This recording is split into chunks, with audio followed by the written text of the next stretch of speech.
Hi there, I'm here to see Dr. Palumbo. Hi, and you are? Karema McGhee.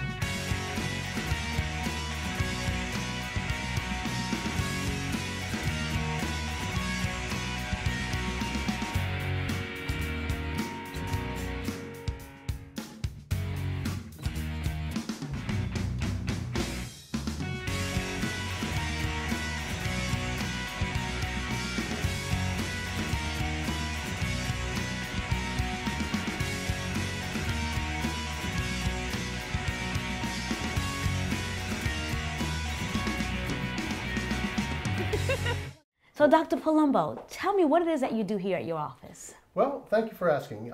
Here at South Square Chiropractic, our primary focus is that of obviously helping people through chiropractic care.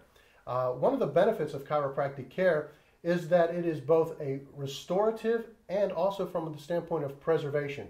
And what I mean by that is when an individual is traumatized or injured, this delicate structure that we're looking at is a replica of the human spine. And so oftentimes in the case of accidents, injuries, traumas, sports-related injuries, and things like that, the spine becomes distorted or deranged to some point. And what we call in our profession is, the term is a subluxation. And a subluxation denotes when the vertebrae, which is a bone of the spinal column, actually moves out of positioning.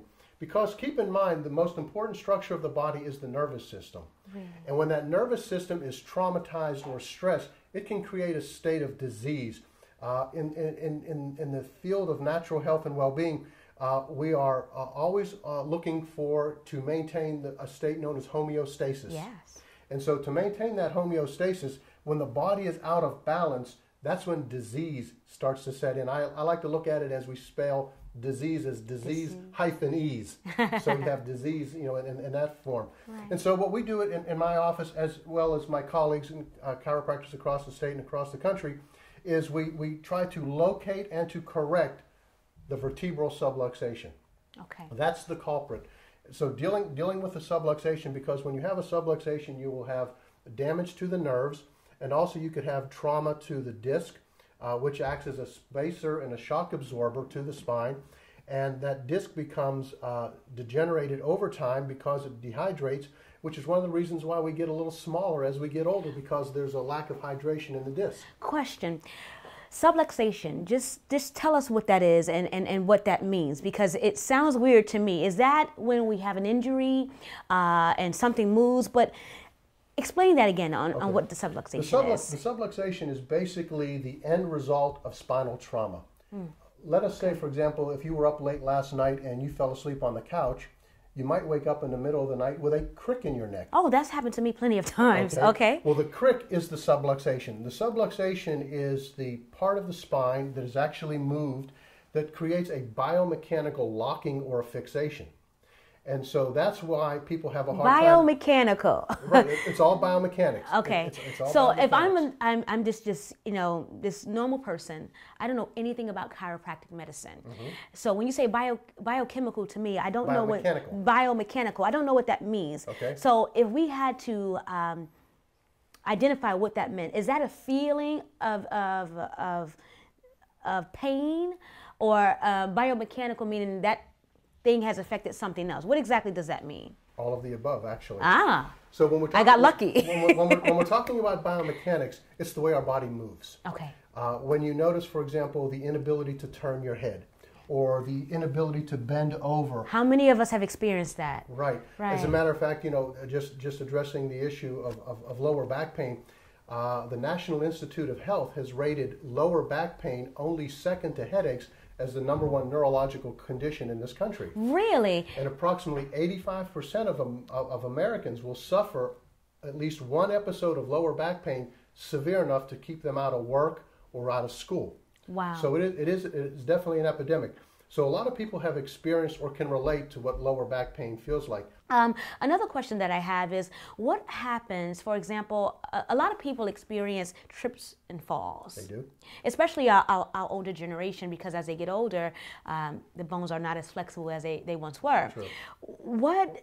What do you do let's just say I'm 85 years old and I've been having a lot of hip pain. You look good for 85. Oh, thank you.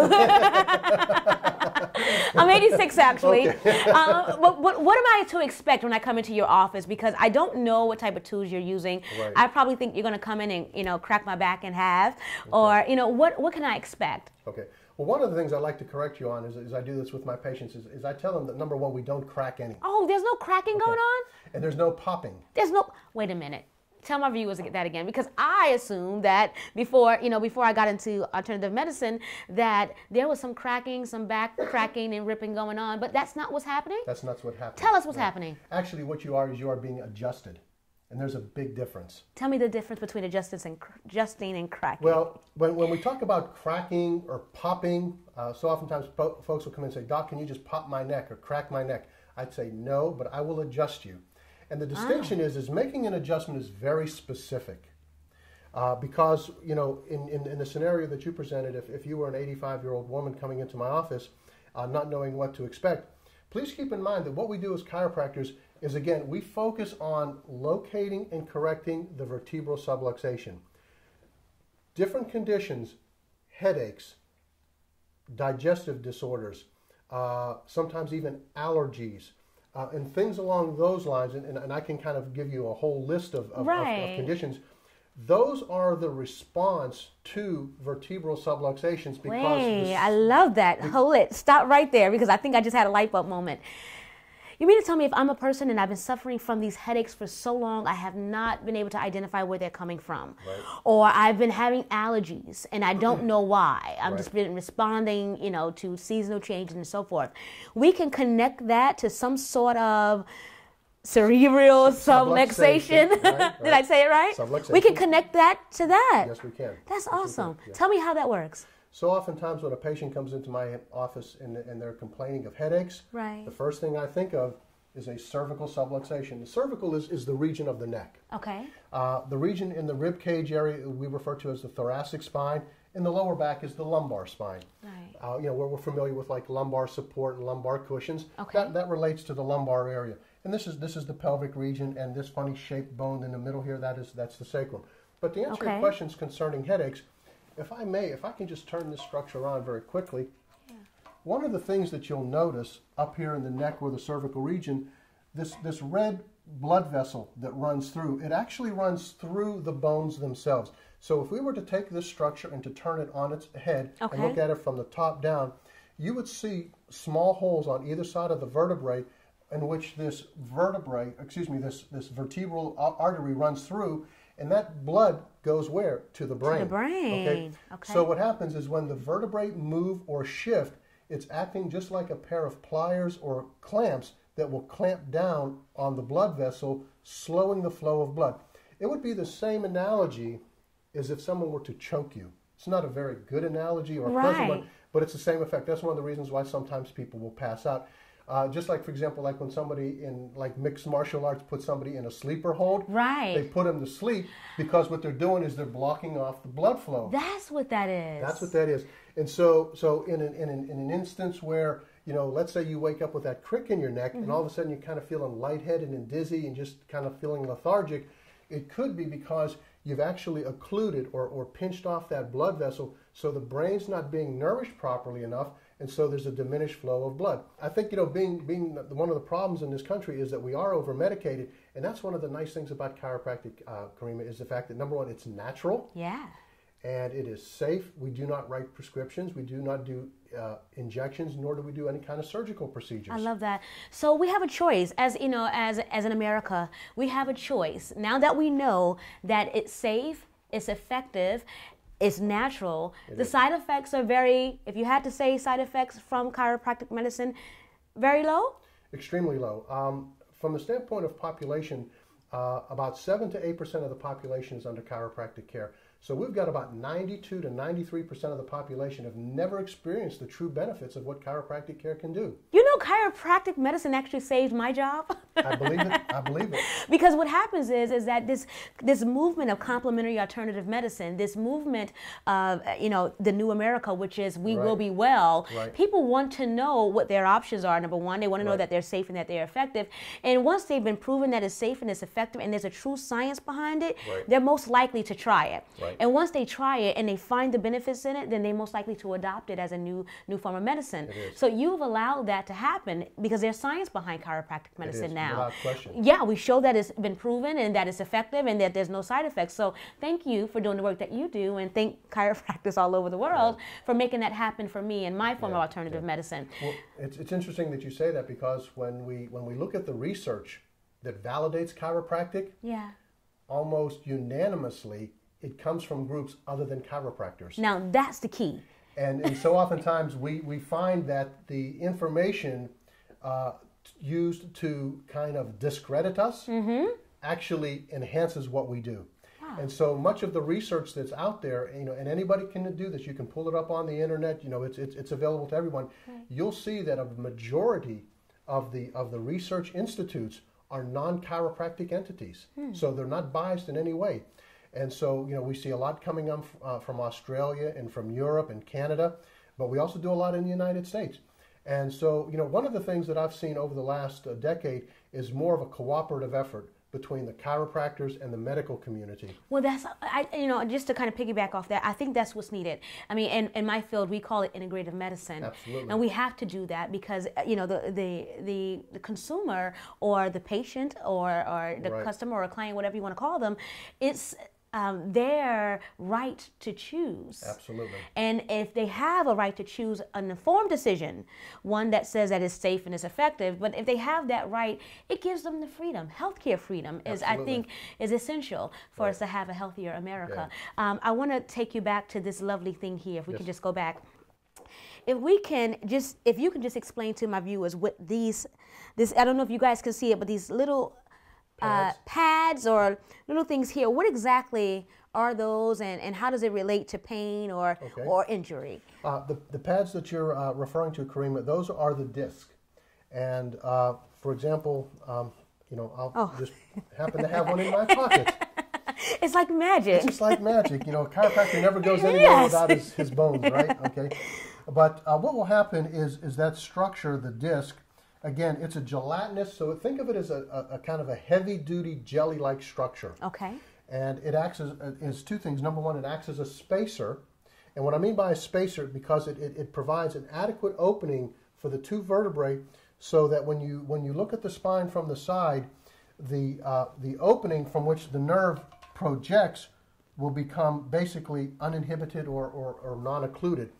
And so what happens is when that disc starts to lose some of the jelly-like material because of the process of aging through dehydration, the spacing mechanism becomes a little bit smaller. I tell my patients, and then when I do presentations, I say to folks, it's kind of like letting the air out of your tires on your car, and the whole vehicle will lower. I love that. And and unfortunately, we don't have the ability to pump up the disc. So we cannot repair the disc after the aging process? You can repair it. You can't get it to grow, or you can't pump it back up again. It's not like a spare tire. Okay, so once this structure is damaged, you can repair it, but you can't enhance it by acting as the natural spacer that it once was. Okay. The other goal of this is to act as a gentle shock absorber, because we've got 24 segments of the spine, 24 vertebrae, and that's what enables us to move so freely. But what happens is when these areas start to become fixated or locked, you lose that mobility, and we have more of a tendency to become more robotic in our motion. So when you say vertebrae, these are the vertebrae here? The vertebrae are the bones themselves, yes. Okay, and this is responsible for us to be able to move sideways, up and down. When we're walking, and you said absorbing the shock, these little things here, when we're walking, is that the job of this thing here to absorb the shock? It is. It's one of the jobs. Okay, so when we lose this and we're walking and we're feeling some sort of pain, it's because we've actually either injured this piece or it's actually become so small enough that the shock is no longer absorbed. Right. What do you suggest because getting adjusted, even though this has actually been, is gone, how would that help? Okay, it's a great question, Karema. And again, what we're looking at is structural integrity. Okay. We know that the vertebrae has lost its normal position. Okay. And we know that the disc has also been deteriorated. And how do we know that? Because we can take x-rays. Right. Now, in my particular office, I don't take my x-rays anymore. I usually contract those out to one of the imaging facilities here in the Durham area. Okay. So you can have a regular x-ray, you can have a CT scan or an MRI. So those are more conclusive ways of knowing exactly what the integrity of the disc is. So once we find that the disc has been compromised, by making it an adjustment, this is a very important point because one of the triggers for dehydrating or degenerative disc is improper weight bearing. Improper weight bearing. What does that mean? Okay. What happens is the weight distribution in the spine should be distributed evenly to the right side and to the left side. Okay. What happens is when our bodies are traumatized or the vertebrae has moved out of position, we call that again the subluxation, you usually end up with a 60-40 or a 70-30 split, meaning that it's like if you were standing on a balance board and you decided to lean a little bit more to the right side, you would have a tendency to lean to that side. Right. So in order to bring yourself back to balance, you have to distribute your weight evenly. So again, you got to keep in mind, this is a movable structure. And if you position it that way over time, it will adapt to the posture. If you were to bend over hours upon hours, day after day, your body would slowly conform to that. So you see people, and especially in the elderly, you notice that there's a slumping of that's coming from years of training. Right. I guess that's training it, so to speak, right? Because you're constantly sitting this way. It's developed a bad habit. Wow. Yeah. And once that's developed, is there any way to reverse that, or is that pretty much it? It all depends. Again, a lot has to do with the individual age and their overall well-being, but and also the general condition of the spine. One thing that I would like to allude to, and I think your listeners will find this very important and very fascinating, is that when you have a subluxation or a misalignment of the spine, this is a precursor or the onset of what we call osteoarthritis of the spine. So when people are talking about arthritis, especially the osteoarthritis version, that's a condition of wear and tear. It's different from rheumatoid arthritis, which is an autoimmune disorder. But the osteoarthrosis or the osteoarthritis is a condition of improper wear and tear. I use this illustration often in my patients here in the office. It's like an alignment issue on your automobile. If you were to continue to drive mile after mile, you'll notice that the tire will wear unevenly. Right. And so one of the things that you do if you go to a good tire shop, they're going to say, Karema, we'll be glad to sell you a set of tires, but I would highly recommend an alignment. They don't let you leave unless you get that. Right. So I'm the mechanic. This is the vehicle on which I use. So you align the vehicle. So I align the vehicle so we can drive it straight. I like that. Yeah. I would like to talk to you some more. I would like to see some of your instruments that you use. Sure. I'm quite sure some of my viewers would like to see that. Can we come back and show them what that looks like? Sure can, absolutely. Stick around for more, guys. Come in. I have a secret. What is your secret? We can't tell anybody.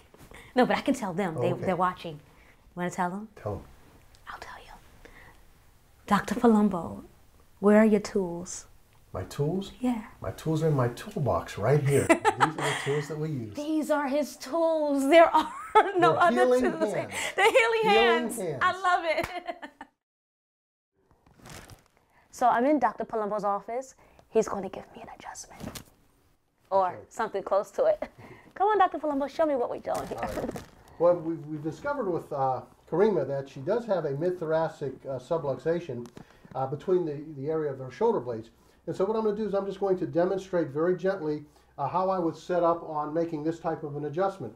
And so what I've located here in the upper thoracic area is that, again, as I was explaining earlier, that one vertebrae has slid to the right slightly. And so what I'm going to do is I'm just going to set up gently, and I'm going to press down, and we got a release just like that. So that was an adjustment, and that's what you can experience in my office. Oh my goodness. I should have done this a long time ago. Yes, you should have. I won't be here. Can I set up an appointment? Yes, you can. I don't want to move. Can I move now? Yes, you can. You're good. You'll probably feel better, too. Do I feel like a spring chicken? I do feel better. That's what we see every day in my office. Finally. please come to Dr. Palumbo's office and get your adjustment. I think it's very well needed. I didn't even realize I needed one. I thought I was coming here to do the interview, right. and I actually, if you didn't hear that sound, that cracking, popping sound, it didn't hurt. It didn't. It actually feels good. It actually feels good. I actually would like to have another one. I don't know if we can do that, but just one a day. Yeah, just one a day. I think it's really important to get it done, and I didn't realize how important until I just got mine. So thank you so much for that, Dr. Palumbo. And thank you guys for watching. Stick around for more. We're talking about children, and it's just to go back so that the mothers out there understand that chiropractic health or chiropractic medicine is actually safe for children because, like I said, my son was adjusted 3.5 weeks after I gave birth to him. We're talking about here people my age, so middle age, and then we're talking about those who are older, and perhaps these people have experienced some sort of injuries. They've had a lot of injuries throughout their life. It's pretty safe for all those people to come to you and be served. So what about kids who play sports? Like my son loves football. Okay. And recently there's been a lot of football injuries with these children. Absolutely. What do you feel about that? Is it okay for a child to come in and get adjusted? Absolutely. I have 3 children of my own, and all of them have been adjusted before the age of 1. Okay. When you stop and think about what chiropractic can do is that, you can go back as early as the birthing process. If it was a very hard physical delivery, or let's say if forceps had to be used. Yeah. There's a lot of trauma to that individual. So when they go in, I'm sorry to cut you off there because I'm just visualizing. I mean, when I had my son, I was doing a whole water birth thing, and I was really into natural health at that time. So my son got adjusted 3.5 weeks after we actually had him. But when I'm thinking about people who are giving birth and they go in with those forceps and they pull the baby out, what's actually happening here? Okay. Well, you got to keep in mind, what we see here is an adult spine, but in a child, especially one that's brand new, this is all soft, bony tissue. And so what we're doing is we're traumatizing, we're opening up, we're tractioning out the neck, we're creating problems in the spine. And so what we're doing is we're setting that child up potentially for problems as they grow, because what we've done is we've marred the spine. Wow. So if a structure is traumatized or is, and I'm careful when I use the word deformed at an early age, as that child develops and as this structure ossifies or matures, it stays in that same configuration. So just so I can get a visual and for my viewers here, we're imagining the forceps being used, right? Right. So they go in and they pull this baby out, and so I can imagine an expansion that's happening between here and here. That's correct. So as they're growing up, if they've never been adjusted after that period, they're going to grow and with that injury still there? It is possible. Wow. It is possible. And so, to answer your question, as far as children, in my opinion, a child can never be too young to experience chiropractic care. Children are very resilient and they respond very, very well. Wow. You can take it up a few years to early adolescence. And then we run into the problem of scoliosis. And to even take it beyond, as we go through our life, and then we get into our golden years as we become a senior citizen, chiropractic care is exceptional for that as well, because at that age, their spines have been through a lot. Yeah. And so, in order to preserve the natural integrity of the spine, so senior citizens work or respond very well to chiropractic care as well. Obviously, their responses to care may not be as good as a younger person, say, for example, like yourself, but they still respond. So, in essence, if I could kind of tagline it, if when asked like, well, who needs chiropractic care? Who needs? That's a good question. Who needs it? I tell everybody, anybody with a spine. Anybody with a spine. I love that. One last question for you. I've been doing complementary alternative medicine now. They give it a fancy name. Right. We used to call it holistic health and alternative medicine, but now we call it complementary alternative medicine. It's the approach of bringing wellness to the whole person. Right. You can't heal one piece, or you can't take care of one piece or treat one piece without treating the rest. That's how we look at it. How do you see the state of chiropractic health, or the state of health in general?